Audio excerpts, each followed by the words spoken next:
Alors, Bezrat Hashem, le cours de ce soir, pour la guérison de la petite Odel Bat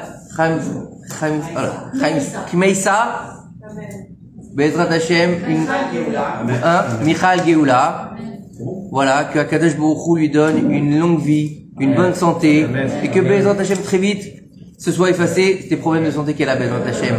Je voudrais aussi dédier ce cours à la guérison de ma maman Rivka Bat Rachmona, Bezrat Hashem, une bonne guérison, de ma sœur Sarah Rachmona Bat Madeleine, Sarah Rachmona Madeleine Bat Rivka, Bezrat Hashem, ça fait beaucoup de noms tout ça. D'accord, et tous les malades d'Israël, Bezrat Hashem, et bien sûr, on va dédier ce jour à tous les otages, que Akadosh Baruch Hu nous les renvoie sains et saufs, le plus vite possible, et à tous nos soldats pour qu'Akadosh Baruch Hu les protège où qu'ils soient, Bezrat Hashem. Et justement, on va dédier le cours aussi à notre hôte de ce soir qui n'est pas là, d'accord, Arnaud, qui est en Milouim, bah oui, Arnaud, c'est ton mari, et qui est en Milouim aujourd'hui. Il est en Milouim, donc on le souhaite que Bezrat Hashem, Akadosh Baruch Hu le protège où qu'il soit, Bezrat Hashem Barach. Et je voudrais aussi dédier ce cours pour la mémoire de ma grand-mère, Rachmona Badrifa, dont c'est la Askara demain soir. Donc, Bezrat Hashem, voilà, on a fait le cours ce soir, on ne peut pas les faire tous les soirs. Donc, Bezrat Hashem Barach, qu'Akadosh Baruch Hu il enveloppe dans le faisceau du Gan Eden Mikelem, Amen. Alors, le titre du cours de ce soir, c'est appréhender le 9 Av autrement. C'est vrai que la date du 9 Av, c'est une date très importante dans le calendrier hébraïque. Et avant de commencer le cours, je voudrais juste faire une toute petite parenthèse. Je sais pas si vous regardez un petit peu les informations, mais en ce moment, ça brûle au Bangladesh. Vous avez vu ou pas? Oui. Les émeutes au Bangladesh, ça brûle au Royaume-Uni, ça brûle un peu partout dans le monde. Et si vous regardez bien, c'est le combat de Esav contre Ishmaël. C'est les gens qui sont, donc, en général, les chrétiens ou des choses comme ça, contre les musulmans. Et en fait, c'est marqué comme ça. C'est marqué qu'à la fin des temps, il y aura une guerre entre Esav et Ishmaël, mais qu'à la fin, ils se rallieront pour faire une guerre contre Israël. Comme ça, c'est marqué. Donc, regardez la prophétie, comment elle se prépare. Regardez la prophétie, comment elle est en train de, sous nos yeux. Après, encore une fois, c'est la Géoula. Mais la question est de savoir, c'est la Géoula avec miséricorde ou avec din. Et ça dépend que de nous. Ça peut être un conflit qui va aller très vite, ou ça peut être un conflit qui peut durer, comme on le voit depuis le 7 octobre. Pourquoi? Parce qu'on n'a pas encore compris beaucoup de choses. Encore une fois, on a interdit à Tel Aviv les futures prières pour le mois, pour Yom Kippur, pour Rosh Hashanah Yom Kippur à l'extérieur. Alors qu'on a permis il y a quelques semaines, il y a quelques mois, les prières avec les Arabes dehors et séparées. Donc c'est deux poids deux mesures. Mais c'est pas le problème, c'est pas le, donc en tout cas, on est en pleine Géoula, il faut le savoir. Maintenant, on va parler de Tisha B'Av. Tisha B'Av, c'est la semaine prochaine. Le 9 Av, quoi qu'il arrive, on va le passer. Dans quelle mesure on va le passer? En jeûnant ou en se réjouissant? Ça, on verra bien. Dieu seul le sait. En tout cas, pour embrayer ce cours et pour commencer, déjà, je voudrais vous remercier d'être là. On remercie Rivka de nous avoir invités pour faire ce cours pour la guérison de sa nièce. Qu'Akadosh Baruch Hu, il donne la guérison et qu'il t'envoie que des brachot Bezrat Hashem, Shalom Bayit Amiti, Shefa Bracha, tout ce que tu as besoin, Bezrat Hashem. L'éducation des enfants. Et il faut savoir que Napoléon Bonaparte, il a dit quelque chose. Il a dit, si je gouvernerai le peuple juif, je rétablirai le temple de Salomon. Napoléon Bonaparte qui a dit ça. Un jour, il est passé devant une synagogue, c'est une histoire vraie, qui est rapportée historiquement. Il est passé devant une synagogue et il a vu tous les juifs qui étaient assis par terre, en train de pleurer et de se lamenter. Et il comprenait pas, parce qu'il n'y avait pas de deuil national. Il était là, il était empereur, il comprenait pas. Qu'est-ce qui se passe? Pourquoi les juifs ils pleurent comme ça? Il sait que les juifs ils sont importants dans le peuple français. Il veut comprendre, il sait qu'il y a des incidences avec le peuple d'Israël. Et il a envoyé un de ses sbires vérifier ce qui se passait. Et il est allé voir, il est revenu et il lui a dit, ils pleurent à cause de la destruction de leur temple. Alors Napoléon, il a dit, mais il a été détruit quand? La semaine dernière, il y a un mois, il y a quelques semaines, c'est quoi comme temple? Et là, la personne qui l'a envoyé, son messager, il lui dit, non, pas du tout. ils pleurent sur leur temple de Jérusalem qui a été détruit il y a plus de, alors à l'époque on va dire c'est peut-être 1500 ans, puisqu'on approche des 2000 ans. Il y a près de 1500 ans. Vous savez qu'est-ce qu'il a dit à ce moment-là, Napoléon? Il a dit un peuple qui est capable de pleurer sur son passé qui y a plus de 1500 ans, c'est un peuple qui ne s'éteindra jamais. C'est un non-juif qui a dit ça. Et c'est historiquement, hein, c'est pas de la Torah. Et faut comprendre que des fois, on n'a pas la mesure des choses pour voir ce qui se passe, et des fois, c'est les non-juifs qui les voient mieux que nous. Il faut savoir que la date du 9 Av, c'est la date la plus dure du calendrier juif. Bien plus dure que Yom Kippour. Pourquoi? Parce que Yom Kippour, c'est le jour du grand pardon. Donc, on est dans une dynamique de pardon. On sait qu'Akadosh Baruch Hu, il veut pas forcément nous frapper. Il veut au contraire qu'on se rapproche de lui, qu'on s'amende et qu'on fasse échouva et qu'on soit pardonné. Alors que le 9 Av, c'est un jour de destruction. C'est un mois de destruction. C'est un mois qui appartient à Esav. C'est le mois où le Yetzer Hara est plus fort, puisqu'en général, c'est le mois août, juillet ou mois d'août. C'est les mois les plus chauds de l'année, où on est en vacances, donc on baisse notre garde dans la Torah. C'est les mois où on oublie un petit peu qu'on est juif. Et donc, c'est le mois où nos ennemis se lèvent par-dessus nous, puisqu'il y a marqué, quand Yaakov il est en bas, Esav il est en haut, et quand Yaakov il est en haut, Esav il est en bas. Donc là, on est en bas. C'est un jour terrible. Et au fil des générations, depuis le désert, on est en train de subir les affres des explorateurs. Alors, il faut savoir que cette date, pourquoi elle est très importante et très dure? Parce que il y a 5 malheurs qui se sont passés à Tisha B'Av. Le premier, ça a été la faute des explorateurs. Le deuxième, ça a été la destruction du premier temple. Le troisième, ça a été la destruction du deuxième temple. Le quatrième, ça a été la prise de Béthar. Et le cinquième, ça a été que Jérusalem a été labourée comme un champ. C'était terrifiant. Alors, on va pas passer le cours sur les mauvaises choses, parce qu'au contraire, ça, tout le monde les connaît, on va juste les résumer rapidement. Mais on va essayer de regarder Tisha B'Av autrement. Il faut savoir que la première chose qui a signé Tisha B'Av tout au long des générations jusqu'à Mashiach, c'est la faute des explorateurs. Ils ont été envoyés pour voir le pays d'Eretz Israël, et au lieu de revenir et en faisant un vrai rapport à Moshe Rabbeinu, ils avaient décidé de biaiser le rapport et de cracher sur Israël. S'en est suivi 40 ans dans le désert. Toute la génération qui est sortie d'Égypte, elle est morte. Eux, ils sont morts d'une mort atroce. Et ils sont rentrés le 8 Av. Et le 8 Av au soir, donc le 8 Av au soir, donc le 9 Av, le peuple a pleuré sur l'entrée en Eretz Israël. Akadosh Baruch Hu leur a dit, vous avez pleuré pour rien. Tout au long de la génération, vous pleurez pour quelque chose. Donc tout a commencé avec la faute des explorateurs. Puis on a eu destruction du premier temple, destruction du deuxième temple. Premier temple détruit par 3 fautes capitales, la débauche, le meurtre et l'idolâtrie. Après 70 ans d'exil, d'accord, on est premier temple détruit par les Babyloniens, par Nebuchadnezzar, en tout cas qui était lui le régent à cette époque-là, mais il a envoyé Nebuzradan.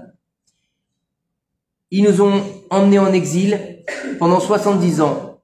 Pendant ces 70 ans, il va se passer l'histoire de Purim, que tout le monde connaît, avec donc Babel qui est détruite par la Perse. Puis, on va revenir en Eretz Israël, on va reconstruire le deuxième temple. Le deuxième temple, il va y avoir plusieurs choses qui vont se passer. Il va y avoir l'histoire, pendant cette période-là, des Grecs, puisque la Perse est détruite par la Grèce. La Grèce et l'histoire de Hanouka, fin du deuxième temple.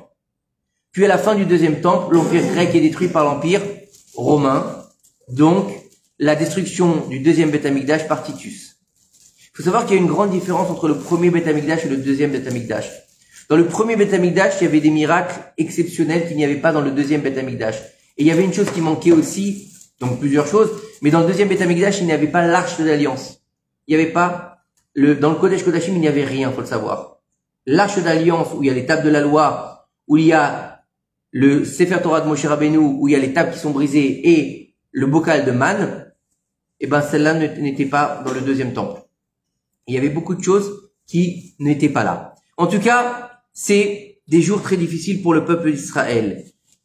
L'histoire de Béthar, ça a été terrifiant. L'histoire de Béthar, ça a été toute une ville qui a été assassinée par les Romains. C'était le dernier bastion d'Israël, où il restait une forteresse qui était imprenable, avec des guerriers qui étaient puissants.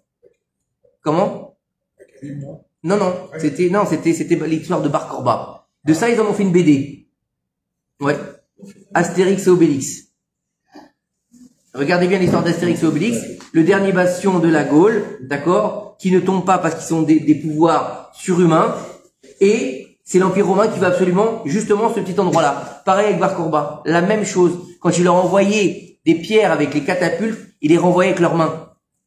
D'accord? Donc c'était, pour rentrer dans l'armée de Bar Korba, il fallait déraciner, il fallait être sur un cheval, et en étant sur le cheval, au début, il fallait qu'ils se coupent le petit doigt, pour montrer que c'était des grands guerriers. Après, les sages leur ont dit, c'est interdit de faire un moum en Israël, donc fais autre chose. Il leur a dit, qu'est-ce qu'il faut faire? Il leur a dit, fais-les monter sur un cheval. Pendant qu'ils sont sur un cheval, il faut qu'ils déracinent à main nue un cèdre du Liban. Vous avez vu un cèdre du Liban? Imaginez à main nue. Vous imaginez les colosses? Voilà. Ça a été horrible. Ils ont détruit toute la ville. Il y avait du sang. Il y avait des fleuves de sang, d'accord, jusqu'à la mer. Et ils ont interdit que tous les gens de Bétar soient enterrés. Et ils les ont mis tout autour des vignes. Ils ont fait des haies autour des vignes avec les corps des Bnei Israël. Imaginez, ça a été terrifiant. Et bien sûr, Jérusalem qui est labourée. Jérusalem était labourée, pourquoi faire? Pour que on efface toute la trace de Jérusalem. Et puis on va l'appeler après comment? Palestine. Voilà d'où ça vient. Les Palestiniens, c'est des Hébreux à la base. C'est des Hébreux qui ont été nommés par Rome, tout simplement. Et c'est le dernier exil, l'exil de Rome. C'est celui qu'on vit aujourd'hui. C'est l'histoire de l'échelle. Vous connaissez tous cette histoire où Yaakov Avinu, il a fait un rêve quand il est sorti pour aller prendre sa femme, et là il a vu une échelle, il a vu des anges monter, des anges descendre, il a vu l'ange de Babylone monter et descendre. Il a vu l'ange de la Perse monter et descendre. Il a vu l'ange de la Grèce monter et descendre. Il a vu l'ange de Édom monter et il a pas vu descendre, il a eu peur. Il lui a dit, jusqu'à quand l'exil de Édom? Il sera à jamais. Il lui a dit, ne t'inquiète pas, celui-là aussi, il sera encore plus haut, il redescendra encore plus bas. Mais dans le dernier d'exil d'Édom, il y a encore un autre exil, le 5e exil. Le 5e exil, comme ça, celui-là, il n'est pas rapporté dans le rêve de Yaakov, il est rapporté dans les prophéties avec le rêve de Daniel le prophète. Et là-bas, on nous parle de cette 5e exil qui s'appelle l'exil d'Ishmaël, qui est matérialisé dans le rêve de Daniel par une petite corne, sur une petite corne qui n'a pas d'yeux, qui n'a pas de bras, mais qui a juste une bouche et qui crie tout le temps, comme les Arabes. Comme les Arabes, ils font ça de crier. Allahu Akbar toute la journée. Bref. Ça ils savent faire. Et il faut comprendre que cette journée-là, c'est une journée très difficile. C'est la journée où je voudrais aussi dédier ce shiur Bezrat Hashem pour le petit Ariel Bibas qui a fait ses 5 ans, on sait pas où, que Akadosh Baruch Hu il ramène très rapidement Bezrat Hashem et qui a Adma Ve'esrim. Faut savoir que cette journée-là, les lois du 9 Av, c'est exactement les mêmes lois que Yom Kippour. Il est interdit de se laver, il est interdit de boire, il est interdit de manger, il est interdit de s'enduire, il est interdit d'avoir des relations. C'est le seul jeûne, mis à part Yom Kippour. C'est exactement les mêmes lois, sauf que c'est un jour ouvrable. C'est déconseillé. C'est déconseillé. Les tefs? Oui. Non, alors, non. Il y en a qui mettent les tefs le matin, il y en a qui mettent les tefs le soir, l'après-midi. D'accord? Il n'y a aucun problème de mettre les téfilines le matin. Ok? Tu fais, comme ça ils disent nos sages, on fait minhag amakom. Ça veut dire que quand tu vas prier, tu vois qu'ils mettent pas les téfilines, tu mets pas les téfilines. Tu vois qu'ils mettent les téfilines, tu mets les téfilines. Minhag amakom. D'accord? Altifrosh minatsibour, ils nous disent nos sages. C'est quoi? Ne t'éloigne pas de la communauté. En fonction de comment ils prient, tu pries toi. Tu vas pas faire des problèmes. Alors, Et il est plus dur parce qu'il est en été, et il est plus dur aussi parce qu'il est plus long. Et parce qu'en général, Yom Kippour, la particularité qu'il a, tiens voilà ton mari. Ouais, on a pensé à toi. Yom Kippour, on est toute la journée à la synagogue, on est dans un niveau où on commence à monter et on se laisse aller vers la spiritualité. C'est pour ça qu'on dit que à Yom Kippour, on ressemble à des anges.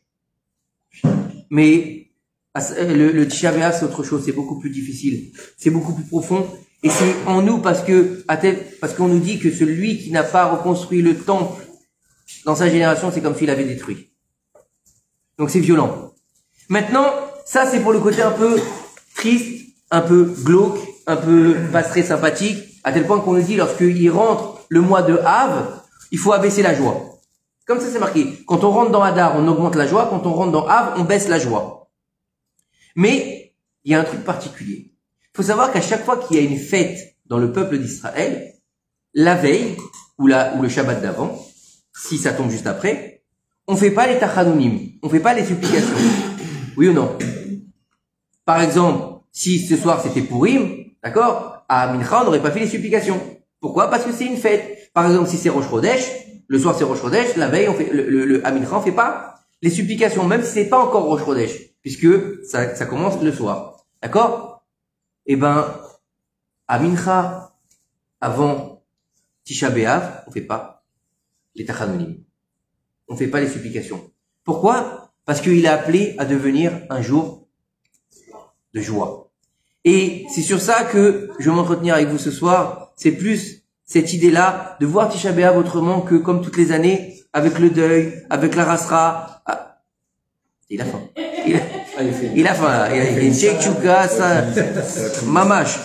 Alors, écoutez bien. Faut savoir que le peuple juif, c'est une énigme pour le monde entier.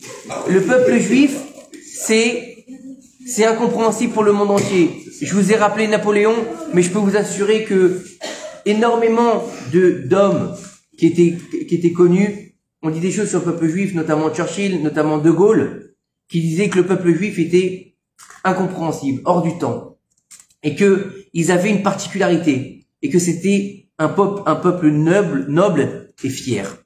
Il faut savoir que depuis la destruction du deuxième temple, on est en exil. On est en exil à cause du Lachon Hara et du Moti Shem Ra. Ça fait presque 2000 ans qu'on n'a pas fait la réparation, alors que le premier temple, ils ont fait la réparation en 70 ans.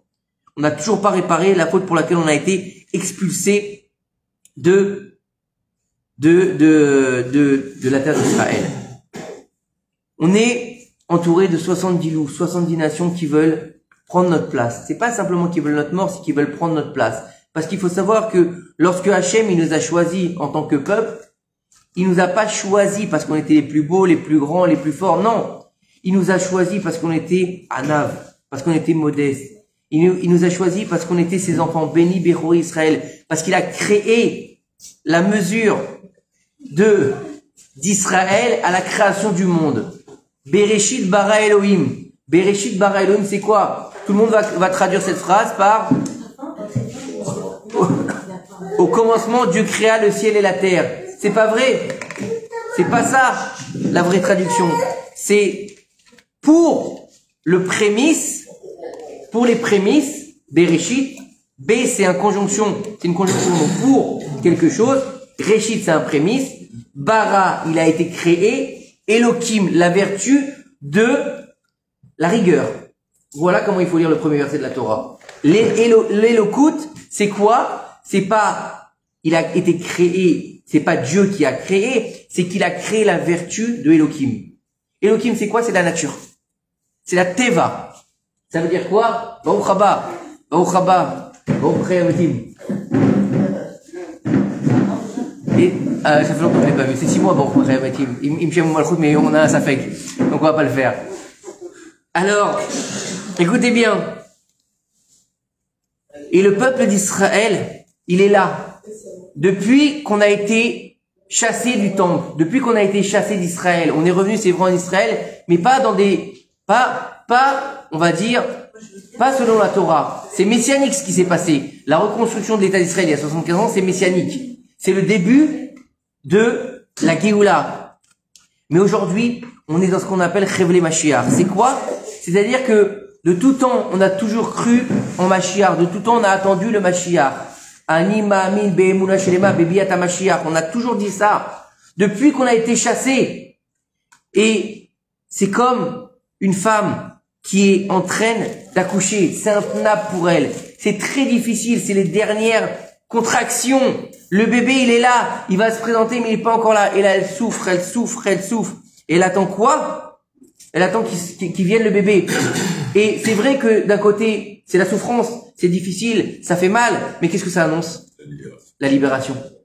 C'est la délivrance finale. Et c'est ça qu'on attend. C'est pas la délivrance qui est incomplète. Ce qu'on a vécu à la sortie d'Égypte. À la sortie d'Égypte, déjà, à la base, on s'était fait carotter. C'était clair. C'était déjà de travers. Bah oui. Comment vous voulez que Moshe Rabbeinu, il puisse faire venir le Mashiach, puisqu'il n'est pas de la tribu de Yehuda? Quand Yaakov, il a béni son fils, il lui a dit, et le sceptre ne s'enlèvera pas de quelle tribu? La tribu de Yehuda. Donc le roi d'Israël, c'est qui? C'est Yehuda, c'est David Ameler, c'est le Mashiach. Mais si Moshe il a la tribu de Lévi, comment il peut être Mashiach? Il peut pas. Il peut pas. Donc déjà à la base, on a un problème pour ça. Donc vous avez compris l'histoire du rocher? C'est qu'une excuse pour Moshe Rabbeinu pour pas qu'il rentre en Israël. Mais la Neshama du Mashiach, c'est la même Neshama que Moshe Rabbeinu. Vous avez compris? Maintenant on continue. Dans toute cet exil, qu'est-ce qui nous a fait tenir? C'est justement ces souffrances. Ces souffrances qui sont là comme des souffrances qu'un père, il va infliger à son enfant pour le remettre droit. C'est pas des souffrances qui sont méchantes. C'est pas de la violence gratuite. C'est qu'Akadosh Baruch Hu, il va nous mettre au milieu des nations du monde. Les nations du monde, ils vont avoir le dessus sur nous. Et ça, il va prendre le dessus tout au long de ces années, tout au long de ces centaines et même des milliers d'années. Et le temps va passer. Et là, on va attendre. Et on va attendre quoi? Le retour à Sion. On va attendre le retour dans notre pays, celui que Dieu l'a promis à nos ancêtres. On l'a lu dans les parachutes qui viennent de venir, oui ou non? La Nachala en Israël, il a la distribution de quoi? Eretz Kenaan. Vous allez rentrer, vous allez conquérir et vous allez vous installer. C'est bien ce qu'il a dit, Moshe Rabbeinu, dans les dernières parachutes, oui ou non? Et on est rentré. On a fait ce qu'il fallait. Et après, on a commencé à faire n'importe quoi. Tout et n'importe quoi. Mais Dieu nous a promis qu'il nous ramènerait à Sion. Il nous a promis d'être des sionistes. Mais pas d'être des sionistes de Yom Ha'atzmaut, d'être des sionistes en tant que juifs. Et il faut comprendre que le Mashiach, on dit qu'il est né à Tisha B'Av. Donc déjà, le 9 Av, c'est messianique. Déjà, le 9 Av, c'est quelque chose qui touche le Mashiach. C'est quoi le Mashiach? On parle de Mashiach. On nous dit oui, le Mashiach, il va venir. Alors, pour beaucoup, le Mashiach, c'est un super-héros. Il va avoir une cape, il va avoir un masque, et il va tirer des lasers. Hein? C'est pas Batman, le Mashiach. Je veux dire, c'est pas Superman. D'accord? Ni Spider-Man non plus. C'est pas non plus. D'accord? Alors, c'est pour moi ça? Merci. Et il faut savoir que le Mashiach, c'est pas une immaculée conception. D'accord? Ils ont dit oui, il est déjà venu le Mashiach. Il est venu il y a 2023, comment on est en quelle année? 2024 ans. 2024, il est venu, il a fait ce qu'il a à faire, mais les Juifs, ils l'ont chassé, donc, il était allé se mettre au frais. Mais il est venu, donc c'est fini, vous avez loupé le coche. C'est pas vrai. Le Mashiach, il a un papa, il a une maman, il est normalement, il va, non, tout, hein. Il va aller à l'école, il va apprendre, tout, normal. Il va manger, il va boire, il va aller, comme tout le monde, faire ses besoins aussi, hein, je veux dire. Non, c'est pas qui c'est. En tout cas, moi je sais pas qui c'est. C'est un homme. C'est un homme. C'est un homme. C'est-à-dire que l'histoire de l'Immaculée Conception, que sa mère, il a été conçu par Dieu, etc. Ça chez nous, ça n'existe pas. D'accord? Par contre, il faut savoir une chose. C'est que, alors, qu'est-ce qui va se passer quand Mashiach va venir? Alors, il y a plusieurs inyanim. Alors, de dire quand est-ce qu'il va venir, c'est assaut. Maintenant, quand est-ce qu'il va venir le Mashiach, c'est assaut. Maintenant, qu'est-ce qui va se passer? Alors, il y en a qui disent que le monde, il va continuer à évoluer comme il évolue aujourd'hui. Il y en a qui disent que les choses vont changer. Mais, on verra bien. On peut pas vraiment dire. Mais ce qu'il faut savoir, c'est que il y a une chose qui va disparaître. Une chose qui nous fait beaucoup de mal au jour le jour, qui s'appelle le mal. Le Yetzer Hara. Le Yetzer Hara disparaîtra. Et en fait, c'est le règne du bien qui va s'installer. C'est dans l'ensemble de la création, on sera dans la paix. On sera dans le shalom. Une des grandes choses qui va apporter le Mashiach, c'est la paix dans le monde. Ensuite, étant donné qu'on sera en paix avec nous-mêmes, puisqu'on ne sera pas assailli par le Mashiach, on sera en paix avec nos semblables, avec nous-mêmes d'abord, puis avec nos semblables, et puis étant donné qu'on sera en paix donc dans notre peuple, on pourra être en paix avec qui? Avec Dieu. Avec Dieu, c'est hyper important d'être en paix avec Hachem. Parce que aujourd'hui, dès qu'il y a un petit coup de Yetzer Hara, c'est la faute de Dieu. Toi, t'es tombé, mais tu rends responsable de Dieu. Si tu m'avais pas mis le restaurant Taref sur mon chemin, j'aurais pas été mangé. Si tu m'avais pas mis la blonde, je serais pas tombé. Non, c'est toi qui l'as voulu. Arrête de rendre responsable Dieu. On est responsable de nos actes. Mais il faut comprendre que, regardez ce qu'il nous dit le Rambam. Rabbi Moshe ben Maimon. D'accord? Maïmonide. Tout le monde le connaît? Tout le monde le connaît? Un petit peu. D'accord? Il est enterré à Tibériade. Pas personnellement, hein. Non, moi non plus, personnellement, je l'ai pas connu. Je croyais que c'était l'école. Je croyais que c'était l'école. Ah, tu croyais que c'était une école? Le niveau est dur ce soir, hein. Il m'a dit, je croyais que c'était une école, Maïmonide.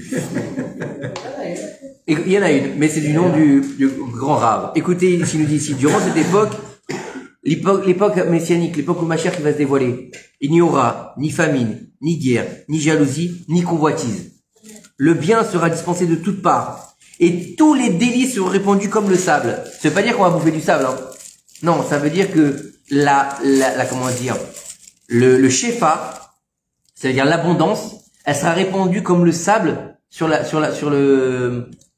terre. Imaginez le sable. Essayez de compter les grains de sable, c'est impossible. C'est-à-dire que l'abondance, elle sera illimitée. Écoutez bien. Et ce qui va aussi changer, l'humanité ne s'occupera que de la connaissance d'Akadosh Baruch Hu. Ça veut dire que au moment où Mashiach vient, il dévoile les locuts sur terre. Ça veut dire qu'on est en train de vivre ce pourquoi le monde a été créé. Vous avez jamais posé la question pourquoi Dieu a créé le monde? Il avait rien à faire? Alors déjà, c'est pour le chesed. Il a voulu faire du bien.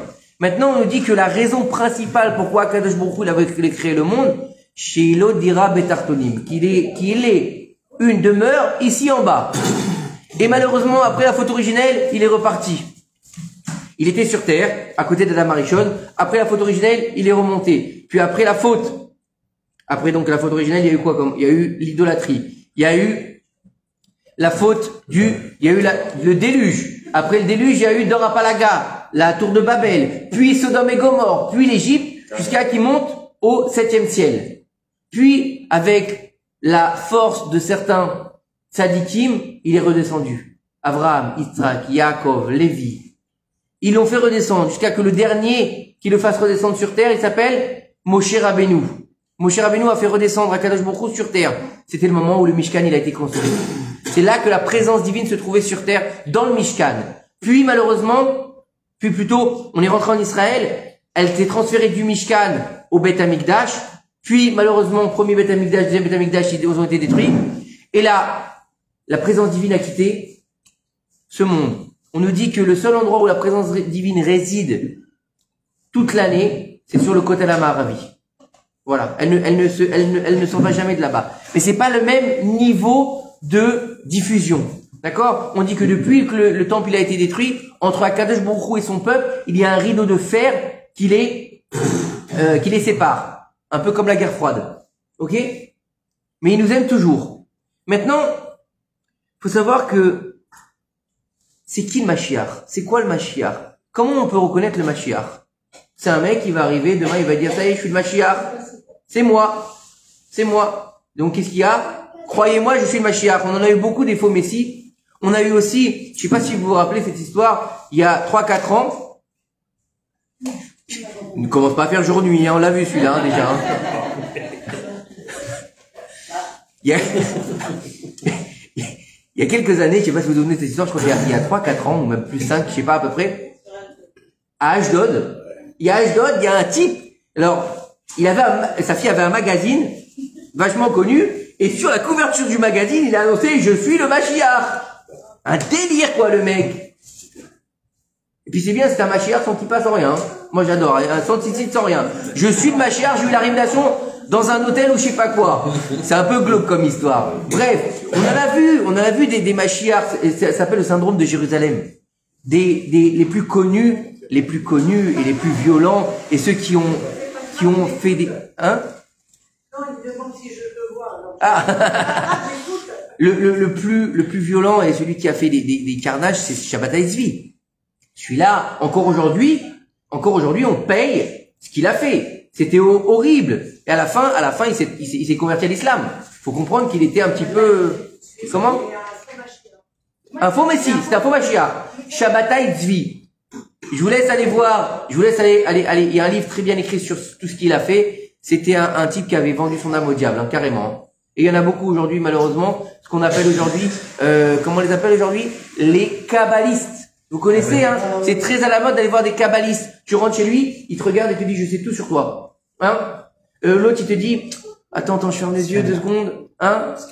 Un scanner. N'allez pas les voir. N'allez pas les voir. C'est des charlatans. Charlatans. Ils ont vendu leur âme au diable et tout ce qu'ils vont dire, c'est vrai. Mais tout ça, ça vient des forces du mal. Ça veut dire que ça vient sur toi. Ça vient sur la personne. Faites très attention à ça. C'est très dangereux. Ah ouais? Très dangereux. J'en ai renvoyé un. Chacun fait ce qu'il veut. Moi, je vous ai prévenu, hein. Alors, on continue. Ouais. Le Mashiach, c'est qui? Même mes petits amis, là, C'est quelqu'un qui vient de la descendance de David Améler. D'accord? C'est quelqu'un qui s'affaire à l'étude de la Torah. C'est un Talmid Chacham. Le Mashiach, c'est quelqu'un qui connaît la Torah d'un bout à l'autre. D'accord? C'est quelqu'un qui est attaché au mitzvot. C'est quelqu'un qui ne change pas les lois. C'est quelqu'un qui ne va pas dire, non, on oublie la Torah et on réforme la Torah. Un réformisme, il peut pas être Mashiach. D'accord? Les libéraux, ils peuvent pas être Mashiach. Faut comprendre. Ok? Il faut qu'il commence les guerres contre Hachem. Les guerres pour Hachem, pardon. Les guerres pour Hachem. D'accord? Et une fois qu'il aura commencé des guerres, il va être confirmé comme Mashiach. Et si il réussit dans ces guerres et que c'est couronné de succès, on peut déjà dire qu'il est Mashiach. Mais c'est pas fini. Il doit aussi faire quoi? Il doit aussi reconstruire le temple. Et il faut savoir que il y a une guerre qui est en train d'éclater aujourd'hui. La guerre qui est depuis la nuit des temps, mais aujourd'hui elle est très très forte entre le bien et le mal, entre la pureté et l'impureté. Et pourquoi? Parce que nous on sait que on vit l'époque messianique, mais il n'y a pas que nous qui le savons. Les anges du mal le savent aussi. Il faut savoir que le Midrash nous raconte que à la création du monde, Akadosh Baruch Hu, il a vu toutes les générations. Il a fait passer devant lui toutes les générations. Et il a vu la génération qui allait accueillir le Mashiach.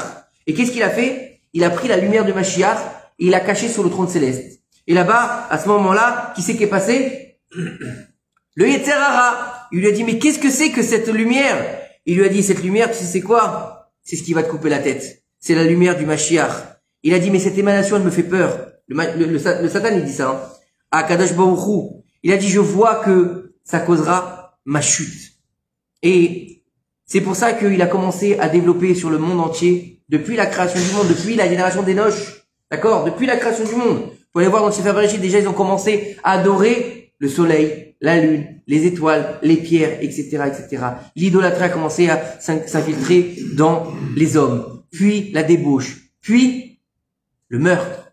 Et tout ça a fait que on s'est éloigné d'Akadosh Baruch Hu. On s'est éloigné. Au début, on priait Dieu, puis après, on priait ses ministres. Après, on a oublié Dieu, on a prié que ses ministres. Et après, même ses ministres, on les a oubliés, et on priait que un culte idolâtre. Et en fait, faut comprendre que le niveau de la génération où viendra le Mashiach, elle sera très difficile, à tel point que les Tanaïm, qui étaient capables de faire revivre des morts, ils disaient, je préfère mourir que de vivre dans la génération qui vivra le Mashiach, tellement qu'elle sera dure. Imaginez. Donc on a de la chance quelque part, même si c'est très dur.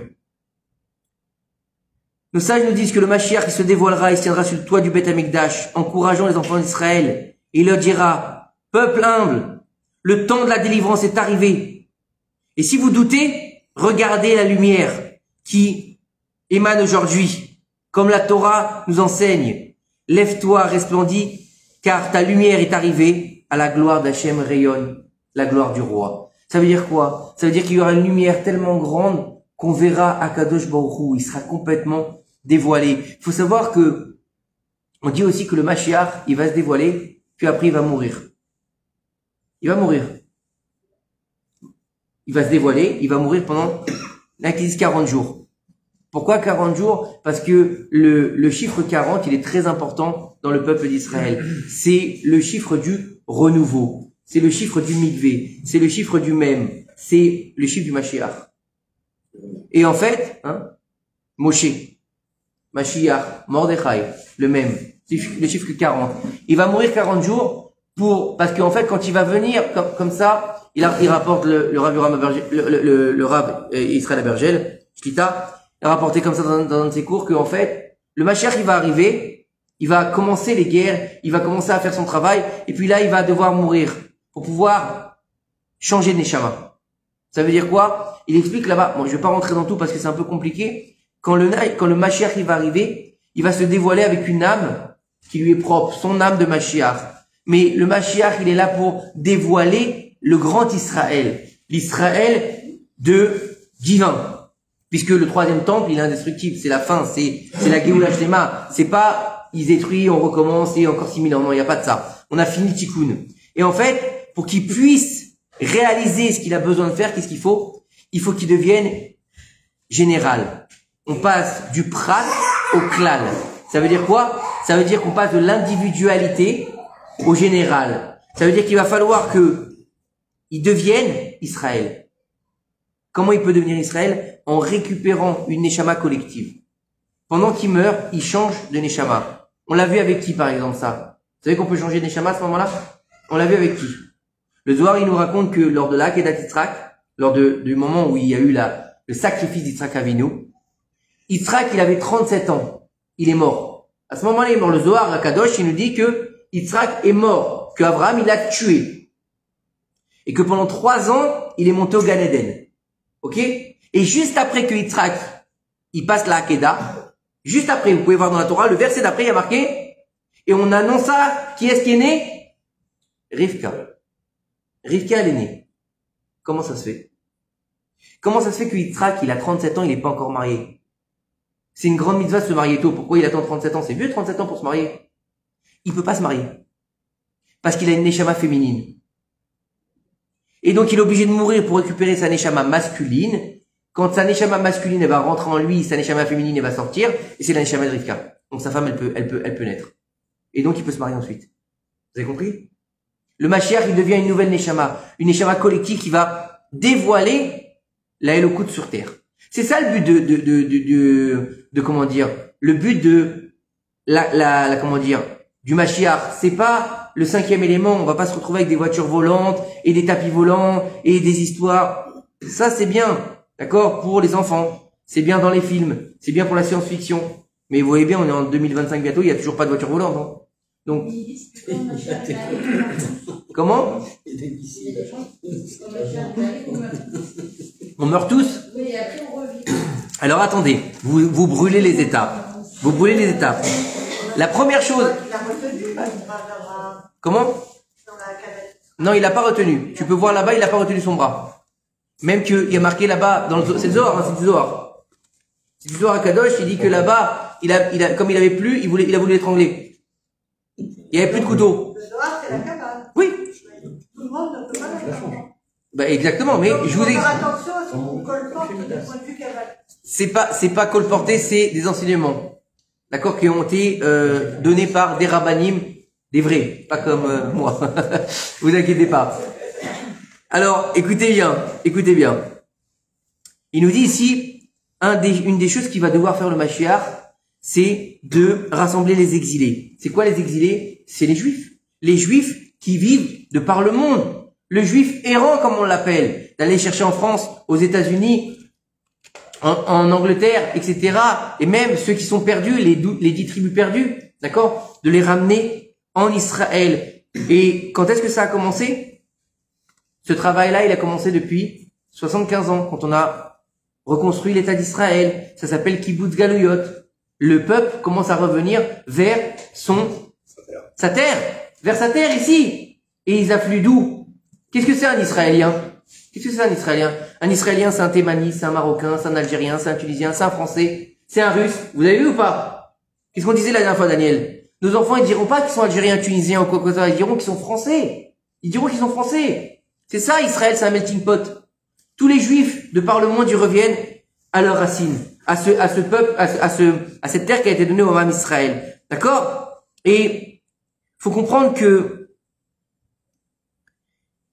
les nations du monde, d'accord, ils vont empêcher ce retour. Ils vont tout faire pour nous garder avec eux. À tel point qu'on nous dit, on l'a vu il y a 2 semaines à Shabbat, on nous dit que celui qui vit en Chutz La'aretz, c'est comme si il était idolâtre, qu'il n'avait pas de part dans le Dieu d'Israël. Parce que il est empêché par le Yetzer Hara de venir vers la terre où il a besoin de tirer sa source. C'est pas de moi, c'est marqué dans la Gemara. Et on nous dit ici que quand le Mashiach il va commencer à rapprocher les exilés, d'accord, les nations du monde ne vont plus avoir le choix, ils vont être obligés de nous aider par différents moyens. Ici, il nous dit le Rav que les personnes âgées, ils vont leur construire des lits, d'accord, des lits de soie, ils vont les porter sur leurs épaules, ils vont les ramener en Israël. Sympa ou pas? Ils vont prendre les vieux en France, en Tunisie, ils vont venir, hop. Ils peuvent pas prendre un avion comme tout le monde. C'est juif, il faut toujours qu'ils fassent différemment les choses, hein. Bref. Ce sera bien sûr miraculeux. Ce sera comme à tel point qu'on nous dit sur les ailes d'un oiseau. Quand ils ont été faire l'opération Moïse, en Éthiopie, quand ils sont arrivés avec les avions, les Éthiopiens, ils pensaient que c'était Mashiach. Ils pensaient que c'était la prophétie sur des aigles, sur des ailes de l'aigle. Bah oui, imaginez, un avion, c'est quand même, hein. Ils savaient pas ce que c'était. Bref. Faut savoir que il va nous ramener tous. Il va nous ramener en Eretz Israël. Et il y a d'autres choses sur Eretz Israël. On va voir tout ça. Tout ça, vous allez voir, c'est positif. C'est-à-dire que le peuple d'Israël, il va venir sur sa terre. Mais alors, vous allez me poser une question, mais c'est petit. Eretz Israël quand même. Non? C'est un département de France. Aujourd'hui. Où tu vas mettre tout ce monde. Non? Bah déjà, regardez rien qu'au jour d'aujourd'hui où le Mashiach c'est pas encore dévoilé. Quand on prend la bagnole, on a l'impression que tout est à des kilomètres, c'est très loin. Oui ou non? En France, c'est pas de problème de prendre le périph', de taper les bouchons. Tu dis bon, c'est pas grave. Je vais de région parisienne à Paris, c'est pas très long. Quand ici, tu vas d'une ville à l'autre, pourtant c'est pas très loin, ça va 20-30 kilomètres, t'as l'impression que t'as fait le bout du monde. Vous avez jamais remarqué ça? On dirait que ça s'étend Israël. C'est incroyable. Alors écoutez bien.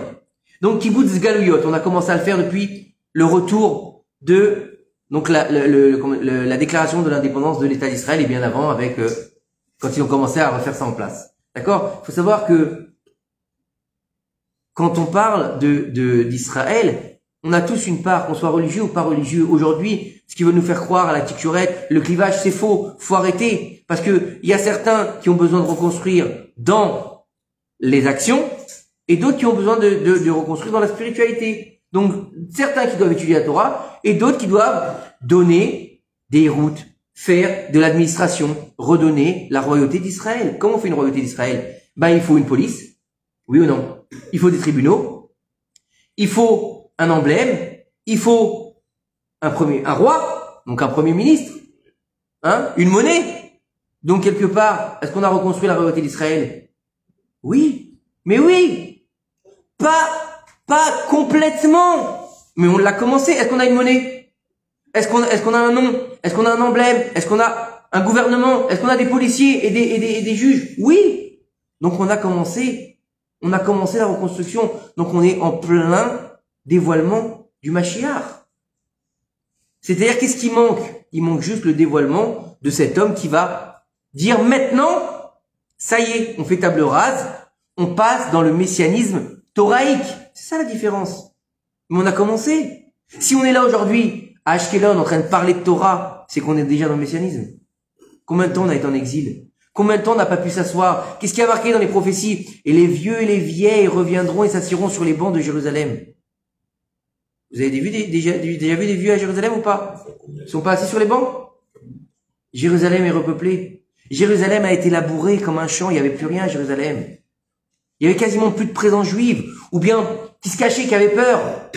On n'a plus peur aujourd'hui. Vous comprenez? L'éveil des nations du monde, il prouve qu'on est en plein dévoilement du Mashiach. Ils ont peur. Ils ont peur. C'est pour ça que ça se passe, on est en pleine ébullition aujourd'hui. Alors, c'est vrai que faut se protéger, faut faire attention, faut pas faire n'importe quoi. Mais faut être conscient que tout ce qui se passe aujourd'hui, c'est des bonnes choses.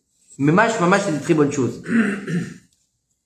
Après que le Mashiach, il va se dévoiler, il va y avoir une étape un peu spéciale qui s'appelle la résurrection des morts. La résurrection des morts, elle doit se passer où? Elle doit se passer en Israël. Alors, pour beaucoup de monde, c'est un peu compliqué, la résurrection des morts, parce que ils ont un peu cette idée, d'accord, qu'un mort qui va se réveiller, c'est quoi? C'est un zombie qui va sortir de sa tombe et qui va danser comme dans Michael Jackson, d'accord? Non, c'est pas ça. C'est pas, on n'est pas dans un trip pareil, d'accord? C'est pas zombie. Non, ça n'existe pas. Imaginez pour un petit peu comprendre, ça je me dis, pour un petit peu comprendre l'idée de la résurrection des morts, c'est comme vous avez déjà fait cette expérience avec le haricot. Le haricot blanc, vous l'avez jamais fait ça? Tout le monde l'a fait. Voilà, vous prenez un haricot, vous le mettez dans du coton, d'accord? Vous mettez un peu d'eau, et puis le haricot, il va pourrir complètement. Mais au moment où il va pourrir complètement, il va commencer à germer, il va recommencer à faire une fleur. Vous avez déjà fait ça? Hein? Et ben ça, c'est la résurrection des morts. C'est pareil. La personne a rendu son âme, elle rentre en terre, elle pourrit, et elle va remonter complètement. Il y aura pas de zombies, il y aura pas de... Non, d'accord? Mais ça peut se faire que ici, en Eretz Israël. D'accord? Faut savoir que beaucoup de personnes, il y a quasiment plus rien, ceux qui sont enterrés depuis 300, 400, 500 ans, d'accord? Où est-ce qu'ils sont leurs particules? Il y a plus de particules là-bas, il y a plus rien. Il reste le loose. Le seul, c'est le loose. L'os qui est indestructible, qu'on nourrit à la Havdalah. Vous savez qu'on fait toujours comme ça, on met là, on nourrit le loose avec le vin de la Havdalah. On dit que c'est lui qui le nourrit aussi, c'est Soudat Revi qui nourrit le loose. D'accord? La quatrième.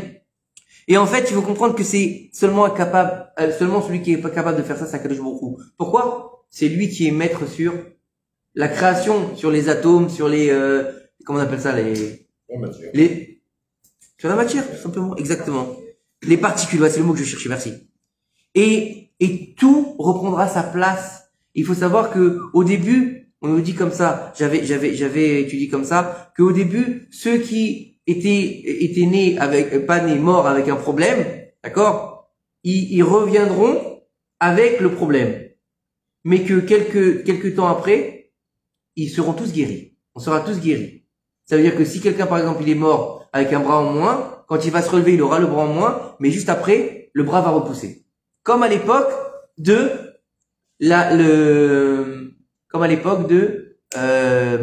Matan Torah. Matan Torah, tout le monde était guéri. Les aveugles, ils ont pu voir, les sourds, ils ont pu entendre, les handicapés, ils ont été guéris, tout le monde était guéri au moment de Matan Torah. D'accord? Et il faut comprendre que on nous dit comme ça, que ceux qui sont en Eretz Israël, ils vont se relever les premiers. Ceux qui sont en Chutz La'aretz, ils vont se relever après. Sauf que, ils vont devoir subir quelque chose de terrible qui s'appelle les galgel à l'Eretz Israël. Ça veut dire quoi? Ils vont devoir passer sous des tunnels sous terre et ils vont devoir rouler. Donc imaginez un cadavre qui fait une roulade comme ça, d'où il est jusqu'à Eretz Israël sous terre. Et là-bas, il pourra faire la résurrection des morts. Par contre, pour ce qui est des tzadikim, vous croyez que les tzadikim vont, parce que de passer la roulade sous terre, c'est une punition quelque part. Parce que vous savez que c'est une mitzvah d'être enterré en Israël ou pas? Vous saviez ou pas? Parce que déjà, il y a un problème. Quand on est enterré en Chutz La'aretz, on est enterré dans un cercueil. Normalement, un juif n'a pas le droit d'être enterré dans un cercueil. Il doit être enterré à même la terre. Pourquoi il doit être enterré à même la terre? Vous avez déjà posé cette question? Pour que les vers, ils peuvent qui c'est qui a dit ça? Pour que les vers, ils puissent le manger. Mais les vers, ils sont déjà à l'intérieur. les vers, ils viennent pas de l'extérieur, ils viennent de l'intérieur. Ils reviennent le plus facilement à la terre. Tu es sorti de la terre, tu reviendras à la terre. Voilà pourquoi faut être enterré dans la terre. C'est juste parce que c'est marqué dans la Torah. Poussière tu as été, poussière tu redeviendras. C'est pas pour les vers ils viennent pas de l'extérieur, ils viennent de l'intérieur. À tel point qu'on nous dit, écoutez bien, ça c'est la Chassidoute qui dit, celui qui veut être sauvé des vers. Ok? Bon, à un moment donné, mais c'est-à-dire que moins de difficultés, parce que on nous dit que le corps, Écoutez bien, on nous dit qu'après la mort, le corps, il ressent chaque verre comme si c'était une aiguille qui lui transperçait la peau. C'est violent quand même. Comment faire? Rabaisser les ta'avot. Rabaisser ses, comment dire, ses désirs pour la bouffe. Rabaisser ses désirs pour la bouffe, pour la boisson, etc. Parce que c'est ça qui te donne la chair et c'est ça qui te fait, donc, même si tu manges bien, etc., faut faire attention. D'accord? Non, c'est-à-dire que si c'est un Onek Shabbat, si c'est une Seudat Mitzvah, il n'y a pas de problème. Mais c'est-à-dire, non. C'est-à-dire que, en fait, c'est devenu un péché pour toi. Tu vois ce que je veux dire? Un péché, comme les 7 péchés capitaux, quoi. C'est-à-dire que là, la bouffe pour toi, voilà, il y a que ça, quoi. Non, un petit verre, ça va, ça fait pas de mal. Les chaim, c'est important. Il nous dit que les chassidim, ils disaient qu'on peut pas faire une isva adout, et on peut pas faire une réunion chassidique sans aller chaim. Comme ça, ils disent. Et c'est vrai que c'est important de faire un chaim. Pourquoi? Parce que ça amène, boire un petit peu, on parle pas de se saouler, hein. Ça amène un petit peu de joie. Et c'est bien de dire les chaim aussi pour amener la vie et la joie pour tous les Am Israël, Bezrat Hashem. Alors, il nous dit ici, alors les tzadikim, qu'est-ce qu'ils vont faire? Comment ils vont faire? Ils vont pas rouler, ils vont pas. Il nous dit ici qu'au moment de la résurrection des morts, Akadosh Baruch Hu, il va s'installer sur son trône à Jérusalem et il va parler aux anges. Il va leur dire comme ça: mes enfants, je vous ai créés que pour cet instant, afin que vous me donniez satisfaction. Les anges, ils lui diront: maître du monde, on est là pour faire ta volonté. Un ange, il n'a pas de libre arbitre. Un ange, il fait ce que Dieu lui dit. C'est pour ça qu'on est plus grand que les anges. Et pas plus petit. Beaucoup de personnes pensent que les anges sont plus grands que les hommes. C'est l'inverse. Pourquoi? Parce qu'un ange, il fait ce qu'on lui dit. Il lui dit c'est blanc, c'est blanc. Il lui dit c'est noir, c'est noir. Un homme, tu lui dis c'est blanc, il va dire c'est noir. Et un qui va dire c'est blanc, il dit... D'accord? Pourquoi? Parce qu'on a un libre arbitre. Et Dafka, les juifs, ils ont ce qu'on appelle Aham Keshe au rêve. La nuque raide. Dire quoi? Il est jamais d'accord. Il est jamais d'accord. C'est comme ça. Ça fait partie de nous. Et la voix leur dira: maintenant vous allez parcourir le monde. Et vous allez aux 4 coins du monde soulever chaque parcelle de terre. Et vous allez tracer des chemins spirituels pour chaque sadique résident en Chutz Laaretz. D'accord? Ce chemin, vous le rattacherez à l'Eretz Israël. D'accord? C'est comme si c'était une autoroute entre Israël et, on va dire Ouman, par exemple, voilà, Ouman. Et vous me ramènerez chacun d'eux ici sur cette terre afin que je les fasse revivre. Immédiatement, chaque ange, il ira, d'accord? Ils feront la volonté d'Akadosh Baruch Hu en ramenant chaque sadique devant Akadosh Baruch Hu qui sera bien sûr, ressuscité, merci, c'est le mot que je cherchais, ressuscité pour faire la volonté d'Akadosh Baruch Hu. Faut savoir que le tzaddik, c'est pas le même niveau. N'oubliez pas que le tzaddik, même quand il est mort, on l'appelle vivant. C'est-à-dire que, c'est pour ça que Yom Kippour, il arrive à grands pas. On nous dit qu'il y a le livre des vivants, le livre des morts. C'est quoi le livre des vivants, le livre des morts? C'est-à-dire que, il y a des vivants qui sont morts. Ils sont là, ils vivent, mais ils sont morts. Et il y a des morts, ils sont encore vivants. Et donc, il faut comprendre que le tzaddik, comment ça se fait qu'on va prier sur sa tombe? Et qu'on va pas, parce que le tzaddik, faut savoir que même après sa mort, il a une influence dans les cieux. C'est pas qu'on va prier le tzaddik, on va prier à Kadosh Baruch Hu par l'entremise du tzaddik pour qu'il nous aide à sortir et avoir de la Yeshua Bezrat Hashem. Et il faut comprendre que le Mashiach, il va devoir reconstruire le Beth Amikdash. Alors maintenant, le troisième Beth Amikdash, il est reconstruit sur les cendres du deuxième Beth Amikdash. Et c'est le dernier, comme on dit jamais 203. On dit pas jamais 304, on dit jamais 203. Et il y a une marloquette à savoir, qui est-ce qui va construire le Beth Amikdash? Comment on va faire? Alors, est-ce que c'est des ouvriers qui vont aller, ils vont mettre des pierres, ils vont, ou bien il va descendre du ciel? D'accord? Il va descendre, alors, donc, soit, premier avis, le Beth Amikdash, on va employer des ouvriers, ils vont ramener des maçons, des menuisiers, etc. Tout corps de métier, ils vont faire le Beth Amikdash, ils vont le reconstruire. Comme il a fait Shlomo HaMelech, comme ils ont fait ensuite au deuxième temps. Ou bien il y a une autre qui dit que non, le Beth Amikdash, il va descendre directement du ciel. Imaginez un truc flottant, sympa, qui descend et plac, il se place au-dessus de la mosquée. Trac, et qu'il écrase tout ça. C'est bien, non?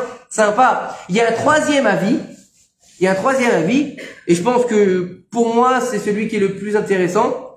Il dit en fait, il va descendre du ciel, mais c'est nous qui allons faire les finitions.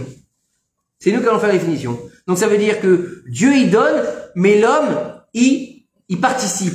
Parce que il faut savoir que l'homme, il est le point le plus ultime de la création, et c'est lui qui parfait la création d'Akadosh Baruch Hu. Vous allez me dire, mais Akadosh Baruch Hu, ce qu'il a créé, il est parfait.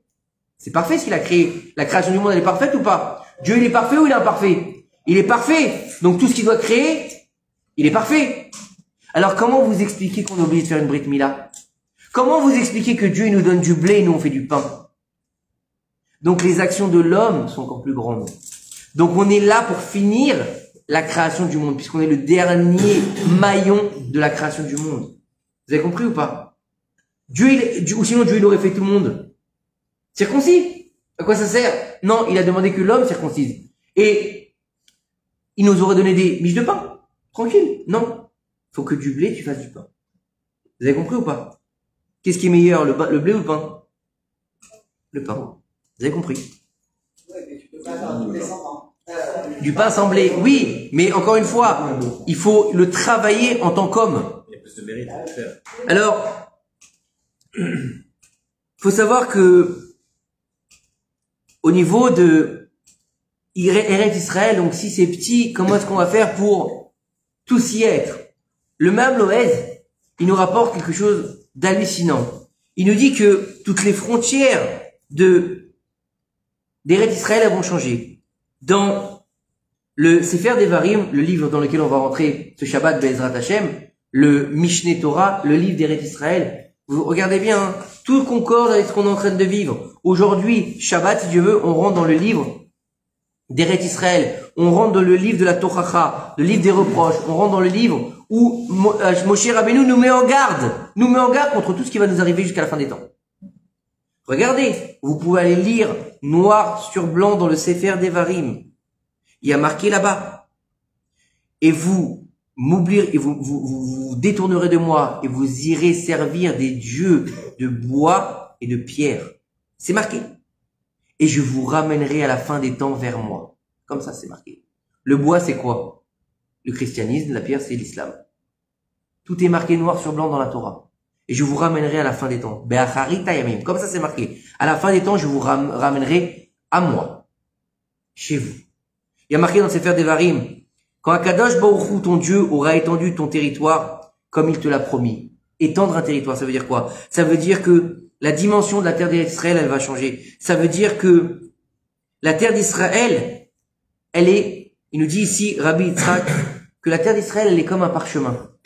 Vous avez déjà vu un parchemin de Sefer Torah? Un parchemin de Sefer Torah, quand tu le regardes, t'as l'impression que c'est tout petit. Vous avez déjà vu un Sefer Torah? C'est pas très grand, hein? Mais imaginez que vous dérouliez totalement le parchemin. C'est immense. Vous avez déjà rien que déroulé une Megillah. Et vous avez vu une Megillah, c'est l'air tout petit. Tu le déroules, c'est plus grand que la table. Comment ça se fait? C'est exponentiel. C'est pareil avec la terre d'Israël. C'est comme le Sefer Torah. Tu as pris ta terre d'Israël qui est aujourd'hui, combien ça fait l'Eretz d'Israël? De long et dans large. Pas très grand. 600 par 200 si tu le dis. Je sais pas. Et tu vas la tirer comme un Sefer Torah. Tu vas la dérouler. Et je peux vous assurer, même un Sefer Torah, t'as du mal à le dérouler complètement parce que t'as pas la place. Ça, tu peux pas comprendre comment Israël, elle va s'agrandir. Et le Me'am Loez, il nous dit quoi? Il nous dit que là-bas, le Jérusalem va être coupé en deux. Il va y avoir une rivière qui va sortir de Jérusalem. Et que, en fait, Jérusalem va devenir aussi grand que tout Israël. Et que Israël va devenir le monde. Donc ça veut dire que tout ce qu'on appelle Jérusalem, c'est tout Israël. Pourquoi? Parce que c'est le trône. C'est la maison d'Akadosh Baruch Hu. C'est c'est l'endroit où règne la salle du trône. Donc il faut bien un royaume pour Akadosh Baruch Hu. Le royaume, il s'appelle Israël. Et le reste, ça devient Israël. Vous avez compris? Jérusalem s'étend. Comment? Bah oui, tu m'étonnes qui nous détestent. D'accord? Mais il faut savoir que Jérusalem, d'accord, elle va s'étendre, elle va s'élargir. Et Rabbi Yochanan, il nous dit à l'avenir, Akadosh Baruch Hu élèvera Jérusalem jusqu'à 3 parsotes, environ 12 kilomètres. D'accord? Et on nous dit ici que, comment on va atteindre Jérusalem? Il nous dit que les gens qui mériteront, les tzadikim, d'accord? Ils pourront s'élever vers la hauteur. Comment ils vont s'élever vers la hauteur? Ils pourront voler. Comme le monde, comme aujourd'hui, les tzadikim pourront voler. Après, comment ils pourront voler, j'en sais rien. Est-ce qu'ils vont avoir des ailes? Est-ce qu'ils vont... Non, ça a coupé. C'est pour ça. Et ce sera une grande réjouissance. Pourquoi ce sera une grande réjouissance? Parce que notre âme, elle a soif d'Akadosh Baruch Hu, du Dieu vivant. Et en fait, quand le Mashiach va venir, il va dévoiler Dieu sur terre. Donc ça veut dire qu'on aura un rapport direct avec Akadosh Baruch Hu. Vous savez qu'il y a marqué avec Moshe, dans le fin du Sefer Devarim, il y a marqué, et il n'y a pas un homme comme Moshe qui a parlé avec Akadosh Baruch Hu face à face. Panim el panim. Et ben on sera au même niveau que Moshe Rabbeinu. Chacun d'entre nous, il sera à ce niveau-là, où on pourra avoir le dévoilement du divin en direct. Il n'y a plus besoin de décodeur. C'était quoi Moshe Rabbeinu en fait? C'est le décodeur du peuple d'Israël. Quand Moshe Rabbeinu il est resté 40 jours sur la montagne, qu'est-ce qui s'est passé? Ils ont eu peur, il y a eu un retard. Hein, qu'est-ce qui s'est passé? On comprend plus ce qui se passe, on a besoin d'un autre décodeur, fais-nous un veau d'or. C'est pas qu'on veut plus de Moshe. Moshe il est plus là, on a besoin d'un décodeur pour comprendre ce que veut Dieu. Fais-nous un veau d'or. Vous avez compris? Et là, on n'aura plus besoin de décodeur. On va directement comprendre la grandeur d'Akadosh Baruch Hu. Ça veut dire que, en fait, on va devenir des prophètes. On va tous et toutes devenir des prophètes d'Israël. Ce pourquoi on a été fait, en fait. Et on va rentrer dans le 7e millénaire. D'accord? Le 7e millénaire. Parce que, il faut savoir que ça se fait pas tout de suite, hein. Ça prend du temps. On va rentrer dans le 7e millénaire. Le 7e millénaire, le chiffre 7, on est encore dans la Teva, on est encore dans la nature. Et on va passer donc le 7, c'est quoi? Shabbat. Shabbat. Mais Shabbat, comment est-ce qu'on l'appelle? Shabbat, comment est-ce qu'on l'appelle? Me'en Olam Abba. Une partie du Olam Abba. Donc, si tu es dans une partie, bah, c'est que c'est pas fini. C'est-à-dire qu'après le 7, on passe dans le 8. Le vrai, la finalité, c'est quoi? C'est Olam Abba. C'est ça, la finalité, hein? On change de film. On va, les X-Men. On devient des super-héros. Je sais pas exactement comment ça va se passer, mais il faut comprendre que le Inyan de Mashiach, mis à part, peut-être qu'il y aura, j'en sais rien. Alors, moi, quand j'étais plus jeune, on me disait, quand Mashiach il viendra, tu n'auras même plus besoin de bosser, d'accord? Il y a des gâteaux qui pousseront sur les arbres, il y a de la pkeila qui va pousser sur la terre. Bon, c'est sympa, mais comme il dit le Rav Toutou, moi j'aime bien qui vivra verra. On n'en sait rien, je veux dire, t'imagines, tu te bats dans la rue, oh tiens une miche de pain, oh tiens une keila, c'est sympa. C'est cool pour pouvoir manger comme ça. Qu'on n'aura même plus envie, de comment dire, d'avoir de l'or. Ça sera jeté dans les rues, l'or. On n'aura plus cette tava. Pourquoi? Pas parce que on n'aimera plus ça. On n'aura plus besoin. Mais surtout, pas plus, non. C'est surtout parce qu'en fait, lorsque Mashiach il va se dévoiler, il y aura une ascension spirituelle sans limite. Il y aura en fait une humanité complètement prophétique. Ça veut dire que, en fait, ce sera le shalom. Il y aura plus de famine. Il y aura plus personne qui aura besoin de quémander pour manger, pour boire, d'accord? On boira les paroles d'Akadosh Baruch Hu. Et donc, il y aura plus de violence, plus de guerre, plus d'armes, plus besoin. Un monde de bisounours. Magnifique. Ce sera génial ou pas?